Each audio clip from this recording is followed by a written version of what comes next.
अब हम आपको इजराइल लेकर चलते हैं, जहां इस समय युद्ध जैसी स्थिति बनी हुई है। आज इजराइल ने गाजा पट्टी में हमास के एक ठिकाने पर रॉकेट हमला किया, जिसमें 11 आतंकवादी मारे गए हैं। यानी एक तरफ इजराइल है, दूसरी तरफ हमास है, जो फिलिस्तीनियों का एक आतंकवादी संगठन है। और इन दोनों पक्षों के बीच 7 मई के बाद से जबरदस्त संघर्ष चल रहा है। लेकिन दुनिया में इस समय इस खूनी संघर्ष से ज्यादा इजराइल की व्यू रचना की चर्चा हो रही है, और इस व्यू रचना का नाम है आयरन डोम, जो एक एंटी मिसाइल सिस्टम है। हमास इजराइल के 3 बड़े शहरों पर पिछले 40 घंटों में 1000 से भी ज्यादा रॉकेट दाग चुका है, लेकिन इजराइल ने इनमें से ज्यादातर रॉकेट्स को अपने शहरों तक पहुंचने से पहले ही हवा में ही नष्ट कर दिया। और यह संभव हुआ इसी आयरन डोम एंटी मिसाइल सिस्टम से।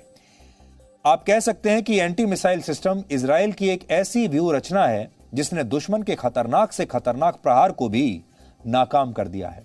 सोचिए, हमास तो इजराइल के शहरों पर घातक रॉकेट दाग रहा है, लेकिन इजराइल ने अपनी व्यू रचना से इन रॉकेट्स को हवा में फटने वाले एक मामूली से पटाखे की तरह बना दिया।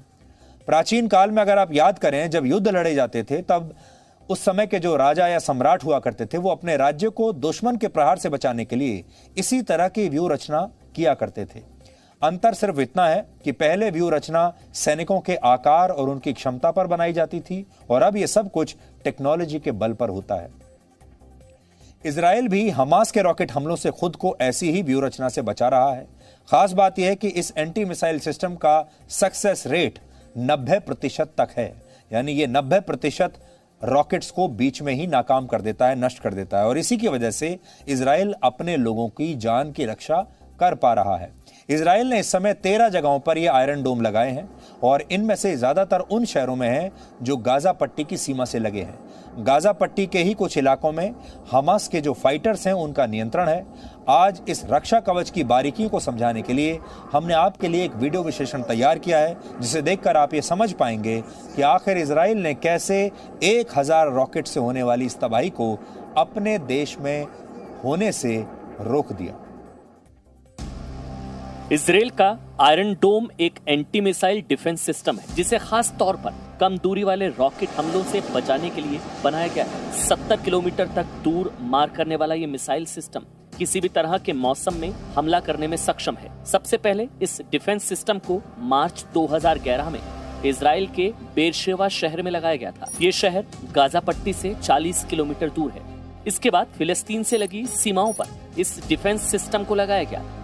इजरायली सेना ने कुल 13 जगहों पर ये आयरन डोम लगाए हैं, जो उसे छोटी दूरी के रॉकेट हमलों से बचाते हैं। 70 किलोमीटर तक की दूरी से हुए दुश्मन के हमले को आयरन डोम के ट्रैकिंग रेडार हवा में ही पकड़ लेते हैं। मॉनिटरिंग यूनिट रॉकेट की दिशा का अंदाजा लगाती है, और फायरिंग यूनिट उस रॉकेट पर हमला करती है। मॉनिटरिंग यूनिट ये पता लगाती है कि दुश्मन का रॉकेट आम लोगों के ऊपर तो नहीं गिर रहा। ऐसा होने पर डिफेंस सिस्टम एक्टिव हो जाता है। इजरायली सेना के मुताबिक 75 से 90% मामलों में डिफेंस सिस्टम कामयाब रहता है।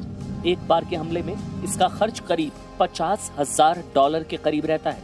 एक आयरन डोम फायरिंग यूनिट में 20 मिसाइलें होती हैं।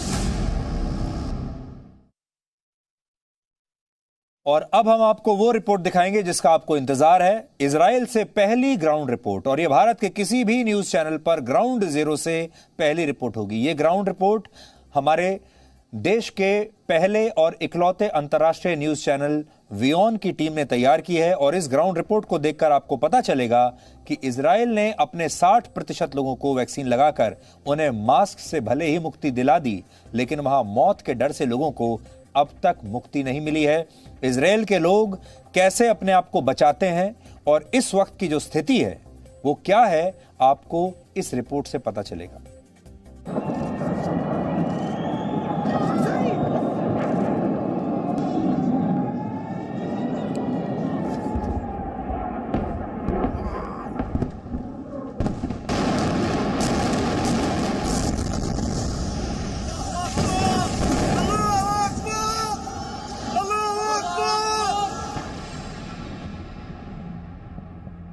So here I am in the suburban town of Ra'anana, which is just 1 hour from Jerusalem, north of Tel Aviv, also close to Haifa. It really is central Israel. And as you can see, it's a beautiful day. Nobody could imagine what is going on in Israel right now. We've got the threat of Hamas sending over more rockets to civilian targets in central Israel, across central Israel. Most people are staying inside their homes, not venturing very far at all, wanting to be able to take cover should a siren go off. We've been told to expect that there will be some rocket sirens over the next hour or so, targeting civilian communities across central Israel, as we saw throughout much of the night and most of the day. I'm actually really nervous right now. A friend of the family has passed away and there's been a funeral. He died from a heart attack from the stress of the rockets. And we are going to very, very quickly go and see the family of the man who died. I'm not going to record there out of privacy to them, but I'm really nervous about driving in the roads when there could be a rocket siren go off at any moment. So what you can hear in the background are the sirens, alerts going off in the southern districts near the border with Gaza, and you can see here that there's hardly any traffic at all on the motorway. This is normally completely full of cars, and we're just sailing through because there are hardly any roads. So we've just been to see the family. The father basically was out last night when the rocket sirens went off, and he ran to get some shelter and basically just collapsed, had a heart attack from the running, from the shock. So it was not an easy evening going to see this family, but I'm pleased we did it, and now we're going to get home as quickly as we can so that we're near a shelter. So we got back okay, and actually while we were out there was a siren, so we were lucky we didn't get caught up in it. I'm just going to show you the bomb shelter that we have. We normally sleep upstairs, but we're sleeping downstairs today and last night as well, just in